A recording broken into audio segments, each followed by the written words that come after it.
সৌন্দর্য বর্ধনে কাজ শুরু হয়েছে। খাল পুনরুদ্ধার ও নান্দনিক পরিবেশ সৃষ্টি কাজের ভিত্তিপ্রস্তর স্থাপন শেষে চলছে পরিচ্ছন্নতা কার্যক্রম। এই মুহূর্তে ঢাকা দক্ষিণ সিটির মান্ডা এলাকা থেকে যুক্ত হচ্ছেন সহকর্মী মেহেরিন আনি। বিস্তারিত জানবো তার কাছে।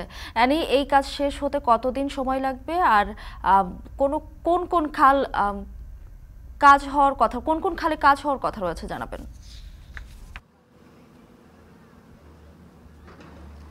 মিতু, আসলে আজকে কিন্তু এখানে যে মান্ডা খালটি রয়েছে সেই খালের যে পরিষ্কার পরিচ্ছন্নতা কার্যক্রম এবং ভিত্তিপ্রস্তর কেবল স্থাপন করেছেন ঢাকা দক্ষিণের মেয়র। আর এছাড়াও কিন্তু আরও 4টি খাল রয়েছে, জিরানি, কালীনগর এবং শ্যামপুর যে খালগুলো রয়েছে সেই খালের কিন্তু যে পরিষ্কার পরিচ্ছন্নতার যে এবং বজ্র অপসারণের যে কার্যক্রম সেটি কিন্তু চলছে। এবং আমি যদি একটু বলি যে এই মান্ডা খালটিকে কিন্তু দেখে বোঝার কোনো উপায় নাই যে এটি আসলে একটি খাল নাকি সবুজ মাঠ।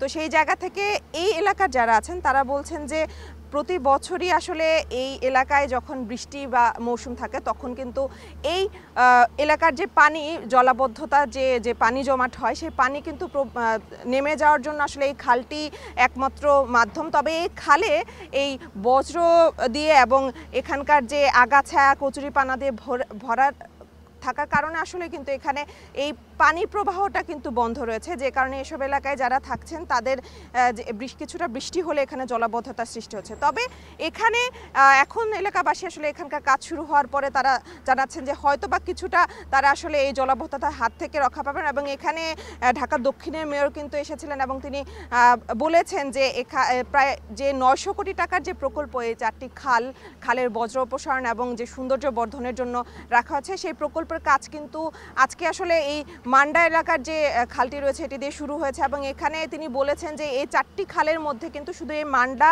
এলাকার এই খালের জন্য কিন্তু 400 কোটি টাকা বরাদ্দ রাখা হয়েছে। এবং এই এলাকায় এবং এই খালের পাশে কিন্তু তিনি জানিয়েছেন যে এই এলাকার যেসব এলাকাবাসী আছে এবং যেসব রাস্তা রয়েছে এবং এই খালের পাশেই কিন্তু তিনি 35,000 বৃক্ষরোপণ করা হবে এই এলাকায় আসলে সবুজায়ন বাড়ানোর জন্য। এবং এলাকার যে খালগুলো রয়েছে খালগুলোর আসলে নান্দনিকতা সৌন্দর্য বর্ধনের জন্য। এবং তিনি একথাও বলেছেন যে এখানে আসলে এই খালের আশেপাশে যারা আসলে পথচারী রয়েছেন তাদের চলাচলের জন্য কিন্তু প্রশস্ত একটি ফুটপাত করে দেওয়া হয় এবং বেশ কিছু সেতুর কিন্তু তারা করে দিবেন, যাতে আসলে এখানকার এই এলাকার যারা পথচারী রয়েছেন তারা আসলে নির্বিঘ্নে আসলে চলাচল করতে পারেন। এবং এই এলাকায় আসলে এই খালের জন্য বজ্র আবর্জনার জন্য কিন্তু মশা এবং বৃদ্ধি পেয়েছে। এবং সেই ক্ষেত্রেও তিনি বলেছেন যে এটি আসলে অপসারণের মাধ্যমে এই এলাকায় আসলে এই খালের অপসারণের মধ্য দিয়ে কিন্তু এখানকার যে নান্দনিকতা সেটি আসলে বৃদ্ধি পাবে। তো মিতু, এই ছিল আমার কাছে মান্ডা এলাকা থেকে সর্বশেষ। মান্ডা সহ 4 খালের সৌন্দর্য বর্ধনের কাজ চলছে জানাচ্ছিলেন মেহেরিন আনি।